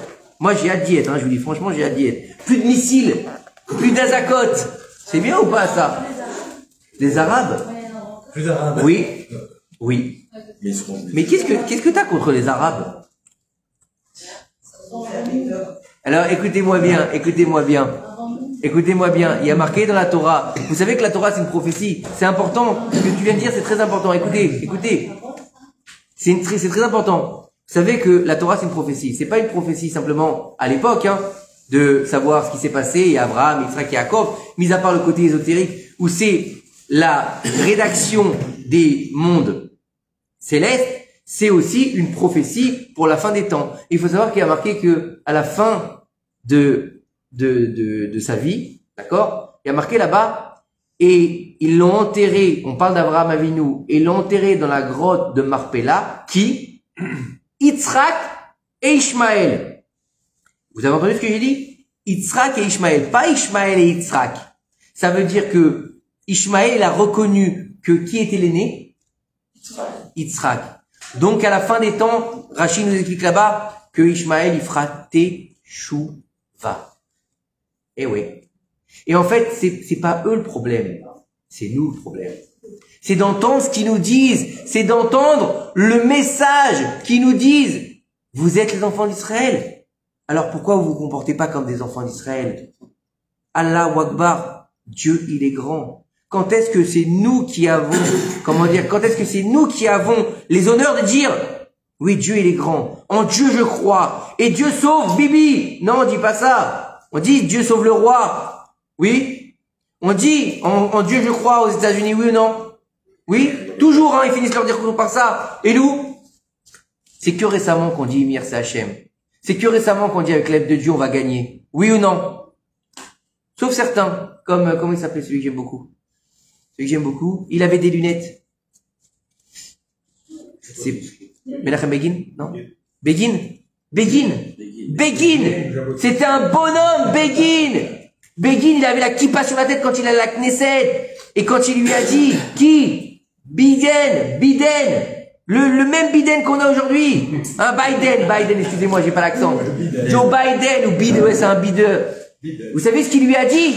Il lui a dit, ou vous faites ce qu'on vous dit, d'accord? Je crois qu'il y avait un conflit, je sais plus quoi exactement. Ou vous faites ce qu'on vous dit, ou on vous coupe les ressources. Vous savez ce qu'il lui a dit, Menachem Begin? Il lui a dit, je suis un juif fier et je courbe l'échine devant personne, sauf devant Dieu. Ça, c'est un bonhomme. Ça, c'est un juif. C'est un juif qui est marqué par son Yehudi. Et dans le mot Yehudi, il y a quoi? Il y a quelque chose qui est impossible à enlever de nous, qu'on le veuille ou non, qu'on soit éloigné de la Torah ou qu'on soit proche de la Torah. C'est quoi? Yehudi. Pourquoi on s'appelle pas autrement? Il y a eu 12 tribus. On a juste choisi le nom de Yehuda pour être appelé. Le Yehudim, ils apparaissent quand? Vous savez ou pas quand est-ce qu'ils apparaissent les Yehudim? Après la destruction du temple. Avant ça, on s'appelle pas des Yehudim. Avant ça, on s'appelle des Gadim. Les Yehudim, c'est que les gens de la tribu de Yehuda. Les autres, ils s'appellent des Gadim, des Binyaminim, des Léviim, mais ils s'appellent pas des Yehudim. Aujourd'hui, on appelle tous les Juifs comment? D'accord? Même quelqu'un qui est de la tribu de Lévi, aujourd'hui, on dit que tu es un Yehudi. Pourquoi on appelle Yehudi? Pourquoi on a choisi Yehuda? Mis à part que c'est le roi d'Israël et qu'il a la royauté en lui. Parce que l'essence même de Yehuda, d'accord? Quand sa mère, elle l'a nommé par inspiration prophétique, vous savez que c'est les matriarches qui ont nommé leurs enfants. Léa, elle a nommé tous ses enfants. Sauf un, Lévi. C'est Akadosh Baruch Hu lui-même qui l'a nommé. D'accord? Rachel, elle a nommé ses enfants, elle a nommé les enfants de la servante. Mais Yehuda, c'était le 4e enfant de Léa. Normalement, chaque matriarche, il faut savoir que les matriarches, elles avaient un pouvoir énorme. On dit que Sarah Imenu, elle était plus grande en prophétie qu'Abraham lui-même. Donc imaginez le niveau. Donc Rachel et Léa, elles avaient un niveau de prophétie extraordinaire. Et chacune, elle a nommé ses enfants et elle savait qu'est-ce qui allait se passer dans le futur. Et elle savait qu'elle devait être 4 matriarches et mettre au monde 12 tribus. Donc tu divises, ça fait combien d'enfants chacune? 3 enfants chacun. Donc Léa, elle aurait dû avoir combien? 3 enfants. Elle en a eu combien? 6. Elle a eu le double. D'accord? Et donc quand elle est tombée enceinte et qu'elle a vu que c'était un garçon, elle a dit j'ai une part en plus. Donc je vais l'appeler Yehuda. Yehuda du mot Léodot, Odaa. Je remercie Hachem. Elle a remercié Hachem de lui avoir donné un 4e enfant, donc une part en plus. Et elle a gravé dans son nom l'essence même du peuple d'Israël, qui est quoi? Akadosh Baruch Hu, Yehuda, Yud, Ke, Vav, Ke. Le tétragramme, il est dans le nom de Yehuda, il est dans le Yehudi. Yehuda, ça s'écrit comment? Yud, Ke, Vav, Dalet, E. Il y a juste un Dalet. C'est tout. Donc vous comprenez? L'essence d'Akadosh Baruch Hu, le Yud, Ke, Vav, Ke, notre ADN, elle est signée par quoi? Par le nom de Dieu. Ça veut dire que il est impossible de se détacher d'Akadosh Baruch Hu. Le seul chose qui peut chasver shalom nous faire perdre notre neshama, c'est jour, nuit, jour. C'est celui qui fait fauter l'autre. Celui qui fait fauter l'autre, d'accord? C'est-à-dire que celui qui s'appelle Mechatet Arabim, celui qui va et qui fait fauter le peuple pour s'éloigner de la Kadosh Baruch Hu, lui, il est retiré du peuple. Il faut faire très attention à ça. Mais il faut comprendre que l'époque messianique, ça va être complètement idyllique. Ça va être totalement empli de paix. On sera en paix avec toutes les nations du monde. La question des Arabes, oui, les Arabes seront toujours là, mais ils vont accepter ce qu'on est. Ils vont accepter le vrai Béni Bechori Israël. Vous savez que tout ce Inyan qu'on est en train de vivre, vous savez c'est à cause de quoi? Vous savez c'est à cause de quoi? À cause du premier-né. Savoir qui est le premier-né. Vous savez que le premier-né dans la Torah, il a une double part. C'est ça qu'ils veulent. Ils veulent la double part. En Égypte, ça a déjà commencé là-bas. En Égypte, qu'est-ce qui s'est passé? Pourquoi est-ce que Dieu est obligé de faire mourir les premiers-nés? Fais mourir les deuxièmes, fais mourir les troisièmes. Pourquoi tu fais mourir les premiers-nés? Parce que l'Égypte se prend pour le premier-né du monde. Le berceau du monde à cette époque-là, c'est quoi? L'Égypte. Pharaon, qu'est-ce qu'il dit? Je suis Dieu, c'est moi qui ai créé, je suis tout. Je suis Bereshit. Vous avez compris? Donc en fait, il prend la place d'Israël. Et Dieu, il fait mourir les premiers-nés d'Égypte pour faire vivre les premiers-nés d'Israël. Qui est-ce qui devait être les serviteurs, d'accord, dans le Mishkan et dans le Beth Amikdash? Les premiers-nés. Pas les Lévi'im, les premiers-nés. Le premier-né a une place importante. Et qu'est-ce qu'ils disent? Oui, il a été choisi, le peuple d'Israël, mais il a échoué, donc on fait un nouveau testament. Donc on est des nouveaux fidèles. On a changé la donne. Dieu, il a laissé de côté son peuple, il a trouvé un nouveau peuple. Et après ça, on dit non, mais ça n'a pas marché avec le deuxième non plus, donc on fait un troisième qui s'appelle l'islam. Vous avez compris ou pas? Et donc tout ça, c'est Israël, Ishmaël et Esav. C'est la fin des temps. C'est ce qui a été fait depuis la création du peuple d'Israël. Abraham, Yitzhak, Yaakov. Abraham, il a eu deux fils. Le premier, il s'appelle Ishmaël. Il en a eu plusieurs, mais on va pas rentrer dans les autres. On n'a jamais été en conflit avec les autres. Les fils de Ketura, on les appelle. Les fils qu'il a eu après la mort de Sarah Imenu. Je crois qu'il en a eu 6, il me semble. 5 ou 6? Je sais plus. En tout cas, il les a eu bien vieux. Ok? Et ça, on dit que c'est l'Asie. On n'a jamais eu de problème avec eux. Donc il a eu, comment? Les Chinois, non, les Chinois n'ont eu de problème. Il nous dit ici que Avraham Avinu, écoutez bien comment ça s'est passé. Avraham Avinu, il vient, c'est important par rapport au messianisme même. Avraham Avinu, il vient de deux personnes qui étaient totalement idolâtres. Il faut casser cette chaîne pour pouvoir créer une nouvelle nation propre, totalement. C'est pour ça que Sarah Imenu, elle n'a pas de matrice. Sarah Imenu n'a pas de matrice. Rien. Walou, elle peut pas avoir d'enfant. C'est impossible. Impossible. Même avec le plus grand médecin, elle peut pas avoir d'enfant. Elle s'appelle plus Sarai, elle va s'appeler Sarah. À la base, elle s'appelle Iska d'ailleurs. Elle s'appelle même pas Sarah. Ni Sarai, elle s'appelle Iska. Ensuite, Abraham, il est stérile. Oui ou non? Sarah, elle est stérile. Mais Abraham l'incirconcis. Écoutez bien, c'est très important. Abraham l'incirconcis donne naissance à qui? Ishmaël. Abraham le circoncis donne naissance à Yitzhak. On passe à un autre niveau. Pourquoi? Parce que la circoncision, c'est la chotémet d'Akadosh Baruch Hu, c'est la signature d'Akadosh Baruch Hu dans l'être humain. Ça veut dire quoi? Ça veut dire, au moment où Abraham, il est incirconcis, il donne toute la Touma à Ishmaël. Toute la Touma, il la donne à Ishmaël. Toute l'impureté qu'il avait en lui, il la donne à Ishmaël. Il est toujours avec la Orla. La Orla, c'est quoi? L'écorce d'impureté. Il enlève cette écorce d'impureté, il peut avoir Yitzhak. Yitzhak, c'est le personnage le plus important, d'accord, dans les patriarches au niveau de son essence. Pourquoi? Parce qu'il comprend en lui toute l'essence du peuple d'Israël. C'est celui qui ne change jamais de nom. C'est celui qui ne change jamais de femme. C'est celui qui ne sort jamais d'Eretz Israël. C'est celui qui est un korban complet. Yitzhak Avinu, il n'a jamais changé de nom. Abraham, il a changé de nom? Oui. Il s'appelait Abraham, il devient Abraham. Ok? Abraham, il a eu une femme ou deux? Deux femmes.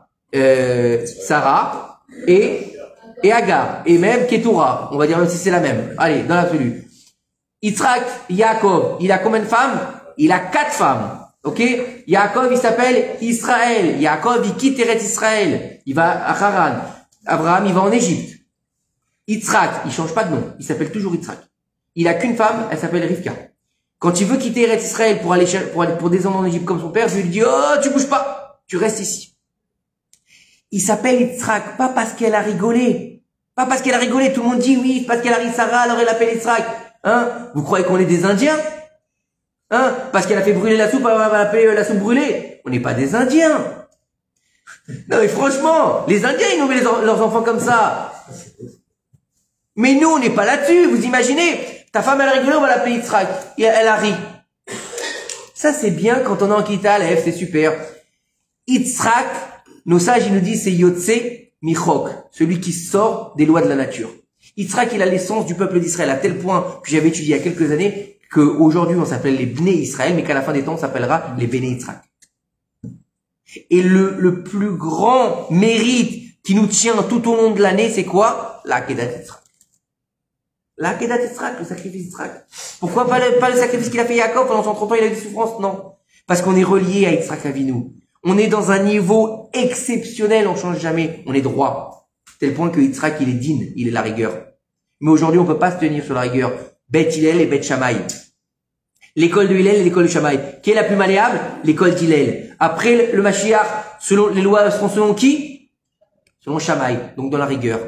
Donc aujourd'hui, on est Israël, on est malléable. Mais demain, on est on a dévoilé le Mashiach, on a Dieu en face de nous, donc on peut être dans la rigueur.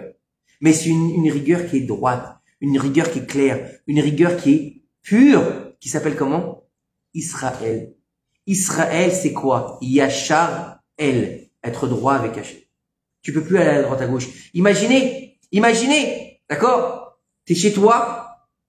On va pas dire il y a Dieu qui rentre. D'accord? T'es chez toi, t'es dans ta maison. Il y a Rav Ovadia Yosef qui arrive. Ok? Zichron Livracha. Il arrive et il s'assoit à ta table. Tu vas risquer d'allumer la télé et de regarder, non. Hein? Tu vas risquer de manger un truc pas cachère devant lui? Tu vas risquer de dire une parole mauvaise? Non. Alors imagine quand Dieu il est en face de toi. Dieu il est en face de toi. C'est sûr que tu peux plus aller à droite à gauche. Donc tu peux vivre dans la rigueur. C'est plus un problème. Vous avez compris? Bereshit bara Elohim. La rigueur, elle a été créée. Le monde il devait tenir sur la rigueur. Dieu il a vu que tant qu'on n'était pas dans l'après-Mashiach, on pouvait pas tenir dans la rigueur. Donc il a rajouté le Yud Kei Vav Kei, Hachem. Hachem, Elohim.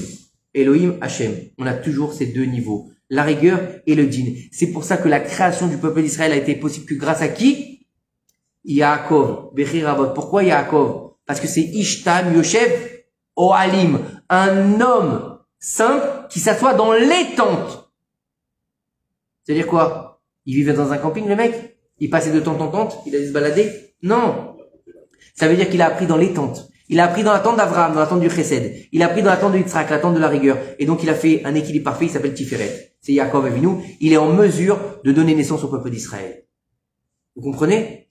Et tout ça, c'est quoi? C'est de passer par l'exil de Mitzraïm pour sortir de l'exil. Et l'exil de Mitzraïm qu'on a vécu, d'accord? C'est la source de tous les exils. Donc, comme on a été libéré en Égypte, on sera libéré à la fin des temps. Et c'est aujourd'hui. C'est là qu'il faut comprendre que la période où on vit, c'est pas, oui, faut s'attrister, oui, faut rabaisser la joie en Havre, mais aussi, c'est le moment d'ouvrir les yeux et de voir que tout ce qui se passe autour de nous, c'est justement le Mashiach qui est là, il est plus en train d'arriver.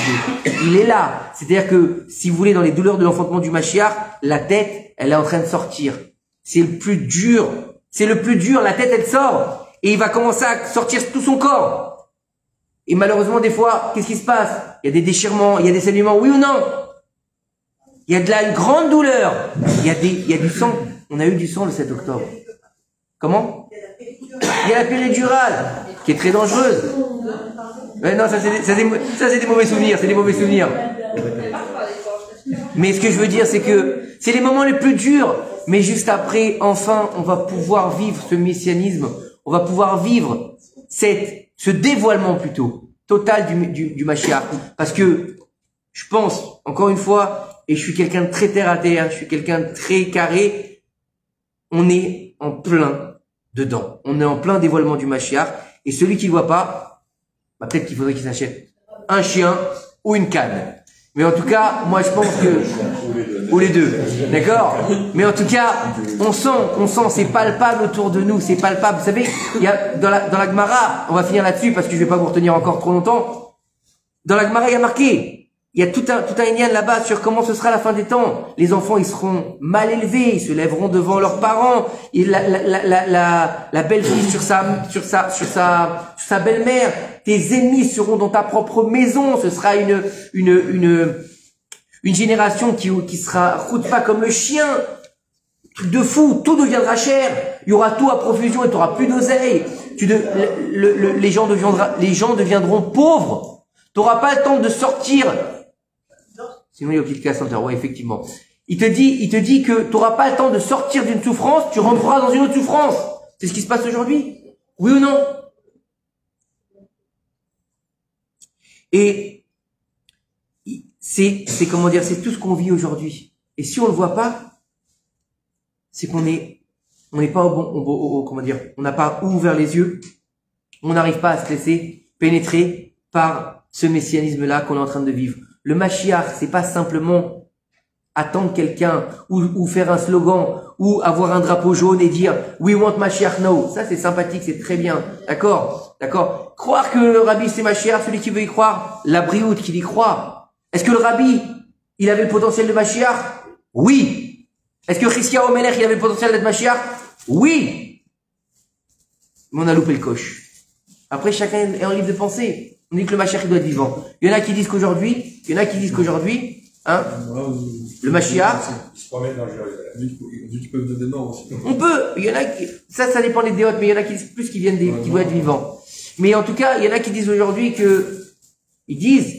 ils espèrent en tout cas, ils disent que le Mashiach, c'est le Yanouka. Rabbi Shlomo. Le Yanouka, ouais, qu'il a 35 ans, il connaît toute la Torah. Il est, c'est impressionnant, hein. Moi, j'arrive pas à l'écouter, mais en tout cas, vous pouvez voir ses cours. Je sais pas, c'est trop lent peut-être pour moi. C'est trop calme. C'est trop calme. Moi, j'ai besoin d'un peu plus de violence.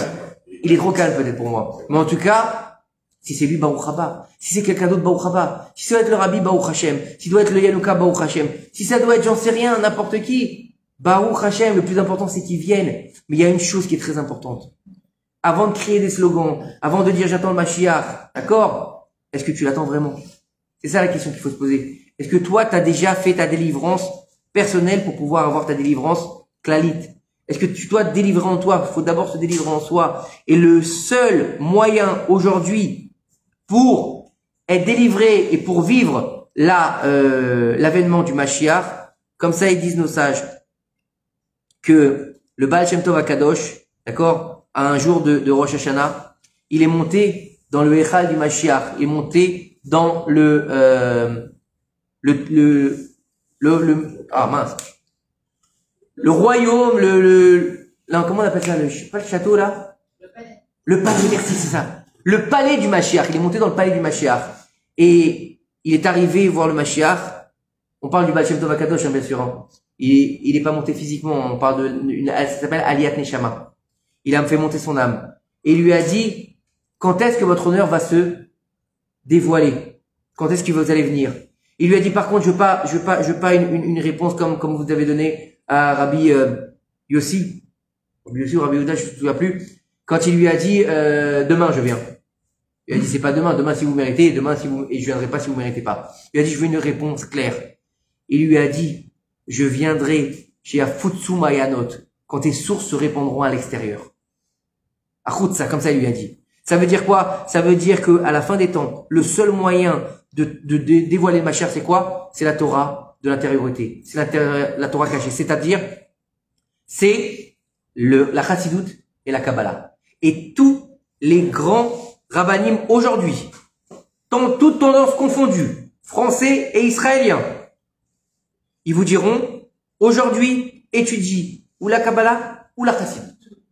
Quelle que soit la Kabbalah et quelle que soit la Chassidut. Et bien sûr, la Sokba Torah ou Gmilut Chassidim. Étudier la Torah et faire des bonnes actions. Et c'est grâce à ça, on sera sauvé de la guerre de Gog ou Magog, qui peut aller très vite, qui peut être très longue, ça dépendra de nous. On peut être sauvé de nos ennemis. Et pour répondre à ta question tout à l'heure, d'accord, c'est normal que ce soit Ishmaël qui est le dessus aujourd'hui, par le sroud de la Brit Mila, qu'il a gardé, qu'il a fait jusqu'à 13 ans. 13 ans équivaut à 1300 ans, où Ishmaël, il aura le dessus, d'accord? Et à la fin des temps, il fera comme Og Melech HaBashan, c'est-à-dire qu'il salira sa Brit. Il salira sa Brit, et donc il pèlera le sroud de la Brit qui le gardait jusqu'à maintenant. Qu'est-ce qui s'est passé le 7 octobre? Ils ont sali leur Brit Mila. Donc Ishmaël, il est en train de tomber. Ishmaël, il tombe, et quand Ishmaël, il tombe, il arrête de garder le temple. Pourquoi c'est pas les chrétiens qui sont là-bas? Pourquoi c'est une mosquée là-bas? Parce que dans une mosquée, il n'y a pas d'Avodah Zara. Et donc, c'est juste les gardiens du temple. C'est tout, ça leur appartient pas. Et quand la mosquée sera tombée, eh ben, il arrivera le troisième Beth Amikdash, Bimera Bemnou. Amen. Amen.